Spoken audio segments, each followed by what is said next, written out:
الحمد للہ رب العالمین والعاقبۃ للمتقین والصلاۃ والسلام علی سید الانبیاء والمرسلین اما بعد فاعوذ باللہ من الشیطان الرجیم بسم اللہ الرحمن الرحیم۔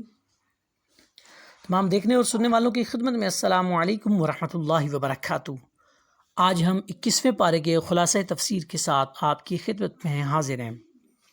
اس پارے کی پہلی آیت میں تلاوت قرآن اور اقامت صلاۃ کا حکم ہے، اور نماز کے مجملہ فوائد میں سے یہ ہے کہ یہ بے حیائی اور برائی سے روکتی ہے۔ اسی معیار پر ہر مسلمان اپنی نماز کی مقبولیت اور افادیت کا جائزہ لے سکتا ہے۔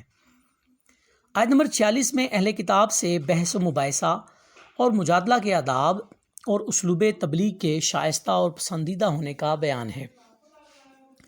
رسول اللہ صلی اللہ علیہ وآلہ وسلم کی صفات میں سے ایک یہ ہے کہ آپ نبی امی ہیں، یعنی آپ صلی اللہ علیہ وآلہ وسلم نے رسمی طور پر لکھنا پڑھنا نہیں سیکھا تھا، اور اس میں اللہ تعالیٰ کی بہت بڑی حکمت پوشیدہ تھی۔ آیت نمبر 48 میں فرمایا، اور آپ نزول قرآن سے پہلے کوئی کتاب نہیں پڑھتے تھے اور نہ ہی اس سے پہلے اپنے دائیں ہاتھ سے لکھتے تھے، ورنہ باطل پرست شک میں مبتلا ہو جاتے۔ یعنی کوئی منکر یہ کہہ سکتا تھا کہ پچھلی کتابوں کا کوئی ذخیرہ یا دفینہ ان کے ہاتھ آ گیا ہے جسے پڑھ پڑھ کر سناتے ہیں۔ علامہ غلام رسول سعیدی نے شرح صحیح مسلم جلد 5 اور تفسیر تبیان القرآن جلد 4 میں قوی دلائل سے ثابت کیا ہے کہ بعد میں معجزے کے طور پر آپ سے لکھنا پڑھنا ثابت ہے۔ آیت نمبر 50 سے کفار کے معجزے کی فرمائش کے جواب میں فرمایا کہ قرآن مجید سے بڑھ کر معجزہ اور کیا ہو سکتا ہے۔ عذاب کے مطالبے پر فرمایا کہ اس کا ایک مقررہ وقت ہے۔ آیت نمبر 56 میں مومن بندوں کو فرمایا جا رہا ہے کہ جس سرزمین پر منشاء ربی کے مطابق زندگی گزارنا مشکل ہو تو اللہ تعالیٰ کی عبادت کی خاطر وہاں سے ایسی سرزمین کی طرف ہجرت کرو جہاں بے خوف اور خطر رب کی بندگی کر سکو۔ آیت نمبر 59 میں فرمایا، اور کتنے ہی جانور ہیں جو اپنا رزق اٹھاتے نہیں پھرتے، ان کو اللہ ہی رزق دیتا ہے، اور تم کو بھی، یعنی انسان کتنی ہی منصوبہ بندی کیوں نہ کرے، اسباب کا اختیار کرنا بجا، لیکن رازق حقیقی صرف اللہ تبارک و تعالیٰ کی ذات ہے۔ آیت نمبر 62 میں فرمایا کہ رزق کی کشادگی کو کوئی اپنے لیے معیار فضیلت نہ سمجھے، اللہ تعالیٰ اپنی حکمت سے یہ فیصلے فرماتا ہے۔ آیت نمبر 64 میں دنیاوی زندگی کے کھیل تماشا ہونے اور اخروی زندگی ہی اصل زندگی ہونے کا بیان ہے۔ اس کے بعد مشرکین کے سمندری طوفان میں گرنے کے بعد خالص اللہ کو پکارنے اور نجات پا کر خشکی پر جانے کے بعد شرک کرنے کا بیان ہے۔ اس کے بعد مکہ والوں کو نعمت امن کی یاد دلا کر ناشکری سے بچنے کی تاکید کی جا رہی ہے۔ آیت میں فرمایا، اور جو لوگ ہماری راہ میں کوشش کرتے ہیں اور مشقت اٹھاتے ہیں ہم ضرور انہیں اپنی راہ دکھائیں گے۔ اس کے بعد سورۃ الروم کا آغاز ہوتا ہے۔ سورۃ الروم مکی سورت ہے، ترتیب مصحف کے اعتبار سے 30ویں جبکہ ترتیب نزول کے اعتبار سے 84ویں سورت ہے۔ اس سورت میں روم کی شکست کے بعد بطور پیشن گوئی ان کی فتح کا ذکر ہے، اس لیے سورت کا نام روم رکھا گیا ہے۔ اس صورت میں توحید، رسالت، بعثت بعد الموت، قیامت اور جزا و سزا کا بیان ہے۔ ان کے نیک خصائل کا ذکر ہے جن کی اسلام دعوت دیتا ہے، اور مشرکین کے برے اعمال کا ذکر ہے۔ حقانیت کی ایک دلیل قطعی یہ ہے کہ قرآن میں مستقبل کی جو خبریں دی ہیں وہ ہمیشہ سچ ثابت ہوئیں۔ اہل روم اور اہل فارس میں لڑائیاں چلتی رہتی تھیں۔ ایک بار اہل فارس جو مشرک تھے اہل روم پر غالب آ گئے، اور رومی اہل کتاب تھے، چنانچہ مشرکین مکہ اہل فارس کی فتح کی خوشیاں منانے لگے۔ تو قرآن نے بتایا کہ یہ خوشیاں عارضی ہیں، چند سال میں رومی فارس والوں پر غالب آ جائیں گے۔ چنانچہ قرآن کی بشارت کے عین مطابق 7ویں سال میں رومیوں کو اہل فارس پر دوبارہ فتح نصیب ہوئی۔ آیت نمبر 9 میں بتایا گیا کہ لوگوں کو اپنی مادی قوت و طاقت پر اترا کر اللہ عز و جل کی غالب قدرت کو بھول نہیں جانا چاہیے۔ ماضی میں کتنی ہی ایسی قومیں آئیں جو مادی قوت کی حامل تھیں، لیکن آج ان کے کھنڈرات ان کی مادی قوت کی ناپائیداری کا جیتا جاگتا ثبوت ہیں۔ آیت نمبر 17 آیت نمبر 17 سے نماز کے اوقات خمسہ کی طرف اشارہ فرمایا، پس شام کے وقت اللہ کی تسبیح کرو اور جب تم صبح کو اٹھو تو اسی کے لیے تمام تعریفیں ہیں، اور آسمانوں اور زمین میں اور پچھلے پہر اور دوپہر کو، صبح اور شام میں مغرب، عشاء اور فجر کی نمازیں آتی ہیں، اور پچھلے پہر میں عصر کی نماز اور دوپہر میں ظہر کی نماز۔ آیت نمبر 21 میں بتایا کہ اللہ کی قدرت کی نشانیوں میں سے یہ ہے کہ اس نے انسان کو مٹی سے پیدا فرمایا، اسی کی جنس سے جوڑے بنائے تاکہ ان سے سکون حاصل کریں، اور زوجین کے درمیان محبت اور ہمدردی کا رشتہ قائم کیا، اور اس کی قدرت کی نشانیوں میں سے زمین و آسمان کی تخلیق اور انسانوں کی بولیوں اور رنگوں کا تنوع ہے، اور نیند کے لیے رات اور تلاش معاش کے لیے دن کا بنانا ہے، اور اسی طرح آگے کی آیات میں اللہ تعالیٰ کی قدرت کی متعدد نشانیوں کا ذکر ہے۔ آیت نمبر 27 میں حیات بعد الموت کے منکرین سے فرمایا کہ وہی ہے جو تخلیق کی ابتدا کرتا ہے اور دوبارہ زندگی بھی وہی عطا کرے گا، اور یہ اس کے لیے آسان تر ہے۔ آیت نمبر 28 میں مشرکین سے فرمایا کہ کیا تمہارے غلام تمہارے مال میں برابر کے حصے دار ہوتے ہیں؟ اگر نہیں تو پھر تم اللہ کے ساتھ کیسے بے جان بتوں کو شریک ٹھہراتے ہو؟ آگے چل کر امت محمدی کو تعلیم دینے کی خاطر فرمایا کہ آپ باطل ادیان سے کنارہ کش ہو کر اپنے دین کو دین فطرت پر قائم رکھیں۔ آیت نمبر 33 سے انسان کی فطری خود غرضی کو بیان کیا کہ تکلیف کے وقت اللہ کو پکارتے ہیں لیکن راحت کے وقت اسے بھول جاتے ہیں بلکہ شرک کرنے لگتے ہیں، اور یہ بھی بتایا کہ اللہ کی رحمت سے نا امید ہو جاتے ہیں۔ آیت نمبر 38 میں قرابت داروں، مسکینوں اور مسافروں کو ان کا حق دینے کا حکم ارشاد فرمایا۔ سود سے بظاہر مال بڑھتا ہے اور زکوٰۃ سے مال کم ہوتا ہے، لیکن آیت نمبر 39 میں فرمایا کہ اللہ کے نزدیک مال زکوٰۃ بڑھتا ہے اور سود کا مال گھٹتا ہے۔ اس کے بعد اللہ تعالیٰ کے خالق ہونے، رازق ہونے، مارنے اور زندہ کرنے کی صفات کو ذکر کر کے شرک کا بطلان کیا جا رہا ہے۔ آیت نمبر 41 میں فرمایا کہ بحر و بر میں فساد لوگوں کے اپنے کرتوتوں کے سبب ہے، اور لوگوں کو ایک دوسرے سے بھڑا دینا بھی ایک صورت عذاب ہے۔ آیت نمبر 46 میں اللہ تعالیٰ نے بارش کے نظام کو اپنی قدرت کی نشانی کے طور پر بیان فرمایا، اور ٹھنڈی ہوائیں اپنی رحمت کی نوید بنا کر بھیجتا ہے، پھر وہ اللہ کی مرضی سے بادلوں کو آسمان میں پھیلا دیتی ہیں، بادل ٹکڑے ٹکڑے ہو جاتے ہیں، اور ان کے درمیان سے جہاں اللہ کا حکم ہوتا ہے پانی برستا ہے۔ پھر بنجر اور بے جان زمین میں اگانے اور حیات کے سامان کے پیدا کرنے کو اللہ تعالیٰ نے حیات بعد الموت کی دلیل کے طور پر پیش فرمایا ہے۔ آیت نمبر 54 میں انسانی وجود سے اپنی وحدانیت پر استدلال فرمایا کہ کمزوری کی حالت میں انسان کی پیدائش، پھر قوت، اور قوت کے بعد پھر کمزوری اور بڑھاپا، یہ سب حالتیں اللہ ہی طاری کرتا ہے۔ آیت نمبر 55 میں مجرموں کو اس بات پر قسمیں اٹھانے کا ذکر ہے کہ وہ دنیا میں صرف پل بھر رہتے ہیں تو ان سے اتنا سخت محاسبہ کیوں کیا جا رہا ہے؟ اللہ تعالیٰ نے فرمایا جھوٹ بولنا ان کی پرانی عادت ہے۔ آخر میں سرکار دو عالم صلی اللہ علیہ وآلہ وسلم اور مومنین کو صبر کی تلقین کرتے ہوئے فرمایا کہ اللہ کی مدد کا وعدہ سچا ہے۔ اس کے بعد سورۃ اللقمان کا آغاز ہوتا ہے۔ اس سورت کا نام لقمان ہے کیونکہ اس کی ایک آیت میں حضرت لقمان کا ذکر ہے۔ یہ مکی صورت ہے، ترتیب مصحف کے اعتبار سے 31ویں، جبکہ ترتیب نزول کے اعتبار سے 57 نمبر پہ یہ صورت آتی ہے۔ اس صورت کی ابتدا قرآن مجید کی حقانیت سے کرتے ہوئے فرمایا کہ قرآن نماز قائم کرنے والے، زکوٰۃ دینے والے اور آخرت پر یقین رکھنے والے نیکوکاروں کے لیے ہدایت اور رحمت ہے۔ اللہ تعالیٰ کی آیات سے تکبر کرنے والوں کے لیے عذاب علیم، اور مومنین صالحین کے لیے ہمیشہ رہنے والی جنتوں کا بیان ہے۔ آسمان کے بغیر ستونوں کے قائم رہنے، زمین میں پہاڑوں کے نصب کرنے، زمین میں ہر قسم کے جانور پھیلانے، آسمان سے بارش برسانے اور زمین سے ہر قسم کے عمدہ غلے میوے پیدا کرنے کا ذکر کرتے ہوئے فرمایا یہ ہے اللہ تعالیٰ کا پیدا کیا ہوا، پس مجھے وہ دکھاؤ جو اللہ کے سوا دوسروں نے پیدا کیا ہے۔ آیت نمبر 12 سے اللہ تعالیٰ فرماتا ہے ہم نے لقمان کو حکمت عطا فرمائی اور حکم دیا کہ اللہ کا شکر ادا کرو، جو اللہ کا شکر ادا کرتا ہے اس کا فائدہ اس کو پہنچتا ہے، اور جو ناشکری کرتا ہے تو اللہ بے نیاز ہے اور تمام تعریفوں کا حقدار ہے۔ حضرت لقمان نے اپنے بیٹے کو جو نصیحتیں کی قرآن ان کو بیان کرتا ہے وہ یہ ہیں: شرک سے اجتناب، اللہ اور ماں باپ کا شکر گزار ہونا، والدین کے ساتھ نیکی کا برتاؤ کرنا۔ اس مقام پر قرآن نے اولاد کے لیے ماں کی مشقتوں کا بھی ذکر کیا۔ اگر خدا نخواستہ کسی کے ماں باپ مشرک ہوں تو ان کے دباؤ پر شرک میں مبتلا نہ ہونا، لیکن اس کے باوجود دنیاوی امور میں ماں باپ کے ساتھ بدستور نیک برتاؤ کرنا، پابندی سے نماز قائم کرنا، نیکی کا حکم دینا اور برائی سے روکنا، لوگوں کے ساتھ تکبر سے پیش نہ آنا، زمین میں اکڑ اکڑ کر نہیں بلکہ عاجزی سے چلنا، چال اور گفتار میں تواضع اختیار کرنا وغیرہ۔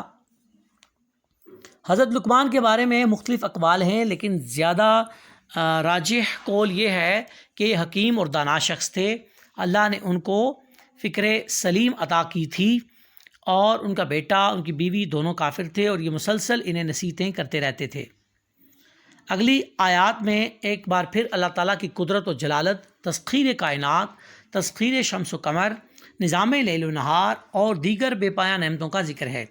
آیت نمبر 27 میں فرمایا کہ اگر زمین کے سارے درخت کلمے بن جائیں اور سمندر روشنائی بن جائیں اور اس میں 7 سمندر کا اضافہ ہو جائے اور یہ اللہ کے کلمات کو لکھنے لگیں تو کلمیں ختم ہو جائیں گی، سمندر خشک ہو جائیں گے، لیکن اللہ کے کلمات ختم نہیں ہوں گے۔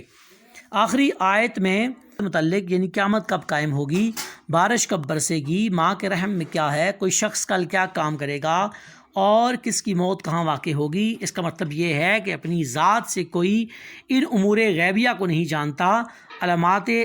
علامات، اسباب و قرائن اور آلات کی مدد سے حاصل شدہ علم کے ذریعے بارش کی پیشن گوئی یا ماں کے رحم میں جنین کے بارے میں بتانا اس آیت کے منافی نہیں۔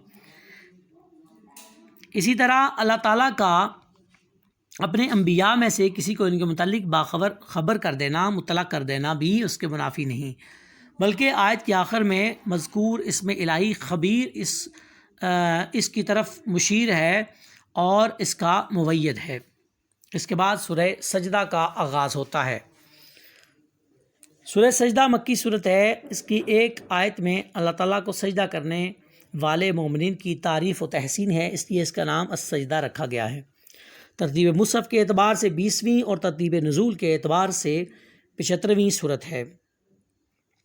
اس صورت میں اللہ تعالیٰ کی وحدانیت، خالقیت، ربوبیت پر دلائل، قرآن مجید کی حقانیت اور سرکار دو عالم صلی اللہ علیہ وآلہ وسلم کی رسالت کے برحق ہونے کا اور معاد کا بیان ہے۔ پچھلی امتوں کے منکرین کے انجام سے اس زمانہ کے منکرین کو ڈرایا گیا ہے۔ اس صورت کی ابتدا میں قرآن کے من جانب اللہ ہونے اور رسالت محمدی کے برحق ہونے اور اللہ تعالیٰ کے خالق اور مدبر ہونے کا بیان ہے۔ آیت نمبر 7 سے انسان کی مٹی سے پیدائش اور نسل انسانی کے لیے جوہر حیات، نفخ روح، کان، آنکھ اور دل جیسی نعمتوں کا ذکر فرمایا۔ آیت نمبر 10 سے منکرین حیات بعد الموت کے اعتراضات، قیامت کے دن عذاب کو ملاحظہ کرنے کے بعد پشیمانی اور دنیا میں واپس جا کر نیک عمل کرنے کی خواہش اور ان کے دخول جہنم کا ذکر ہے۔ آیت نمبر 13 میں فرمایا کہ ہدایت کوئی جبری چیز نہیں ہے۔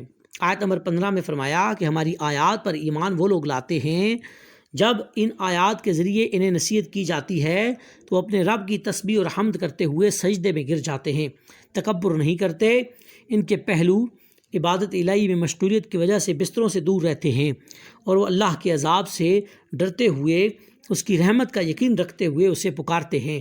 آیت نمبر 18 میں فرمایا مومن اور فاسق برابر نہیں ہو سکتے، بعمل مومنین کے لیے جنت کی صورت میں اللہ نے مہمانی تیار کر رکھی ہے، جبکہ فاسقوں کا ٹھکانہ جہنم ہے، اور وہ جب بھی جہنم سے نکلنا چاہیں گے انہیں واپس اسی آگ میں لوٹا دیا جائے گا۔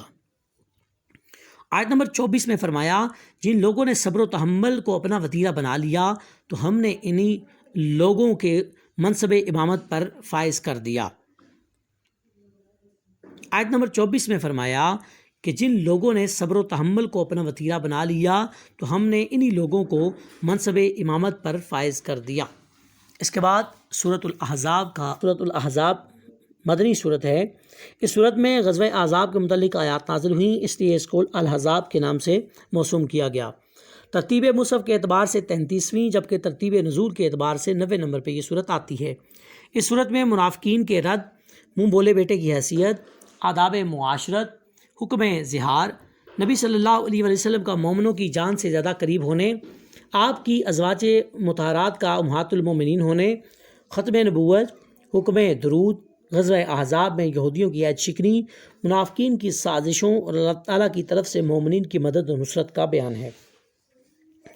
اس صورت کی ابتدا میں نبی کریم صلی اللہ علیہ وسلم کو وحی الہی کی اتباع کرنے، تقویٰ پر کاربند رہنے اور کفار اور منافقین کا کہا نہ ماننے اور اللہ پر توکل کرنے کا بیان ہے۔ رسول اللہ صلی اللہ علیہ وسلم کے عہد کی تمام باطل قوتیں مجتمع ہو کر مسلمانوں پر حملہ آور ہوئیں۔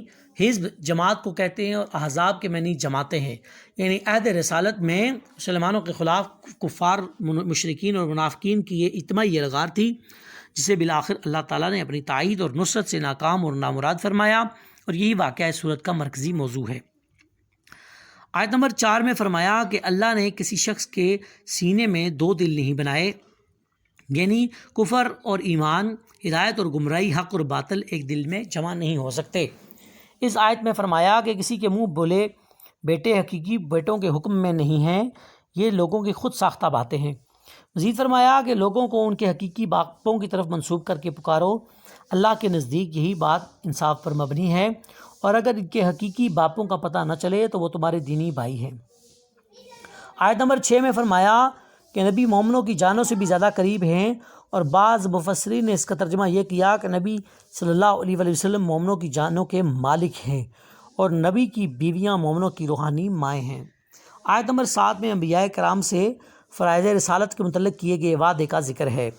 آیت نمبر 8 سے بیان کیا کہ غزوہ احزاب، اسے غزوہ خندق بھی کہتے ہیں، کے موقع پر کفار ہر جانب سے جمع ہو کر مسلمان پر حملہ آور ہوئے۔ شدت غم سے مسلمانوں کی آنکھیں پتھرا گئیں اور کلیجے منہ کو آنے لگے، اور دلوں میں اللہ کی نصرت کے بارے میں طرح طرح کے گمان پیدا ہونے لگے۔ اس موقع پر اہل ایمان کی آزمائش کی گئی اور انہیں شدت سے جھنجھوڑ دیا گیا، یہاں تک کہ منافقین، جن کے دلوں میں شک کی بیماری تھی، کہنے لگے کہ اللہ اور اس کے رسول نے ہم سے جو وعدہ کر رکھا تھا وہ محض دھوکہ تھا۔ اس پس منظر میں اللہ تعالیٰ نے فرمایا کہ اے مومنو، اللہ کی اس نعمت کو یاد کرو جب تم پر کفار کے لشکر حملہ آور ہوئے تو ہم نے ان پر ایک آندھی اور ایسے غیبی لشکر بھیجے جنہیں تم نے دیکھا نہیں، اور اللہ تمہارے کاموں کو خوب دیکھنے والا ہے۔ غزوہ خندق کے موقع پر کفار 1 ماہ تک مسلمانوں کا محاصرہ کیے رہے۔ ایک موقع پر مسلمانوں کی 3 نمازیں ظہر، عصر اور مغرب بھی قضا ہوئیں۔ بالآخر طوفانی آندھی آئی، ان کے خیمے اکھڑ گئے، ان کی دیگیں الٹ گئیں، ان کے جانور رسیاں تڑا کر بھاگنے لگے، اور ایسے عالم میں بظاہر انہیں اپنی کامیابی کا یقین تھا، انہیں ناکام اور نامراد ہو کر واپس جانا پڑا۔ اس کو نصرت الہی کہتے ہیں۔ منافقین نے اس جنگ میں بزدلانہ روش، موت سے فرار، مومنین کو ورغلانے اور مال غنیمت کے اصول میں پیش رہنے کا جو طرز عمل اختیار کیا، اللہ تعالیٰ نے اس کا بصورت مذمت ذکر فرمایا۔ آیت نمبر 21 میں فرمایا، بے شک رسول اللہ صلی اللہ علیہ وسلم کی ذات میں ہر اس شخص کے لیے جو اللہ اور قیامت کے دن پر ایمان رکھتا ہو اور اللہ کو کثرت سے یاد کرتا ہو، نہایت عمدہ نمونہ ہے۔ اس صورت میں یہ بھی بتایا گیا کہ جہاں منافقین کفار کے بھاری لشکر کو دیکھ کر متزلزل ہو رہے تھے، وہاں مسلمانوں کے ایمان اور تسلیم و رضا میں اضافہ ہو رہا تھا کہ یہ تو وہی منظر ہے جس کا اللہ اور اس کے رسول نے ہم سے وعدہ کر رکھا تھا، اور اللہ اور اس کے رسول کا فرمان سچ ہے۔ آیت نمبر 23 میں اللہ تعالیٰ نے فرمایا کہ اہل ایمان میں ایسے مردان باوفا ہیں جو اللہ سے کیے ہوئے وعدے پر سچے ثابت ہوئے، اور ان سے کچھ شہید ہو کر اپنی نظر پوری کر چکے اور کچھ اپنی باری کے انتظار میں ہیں۔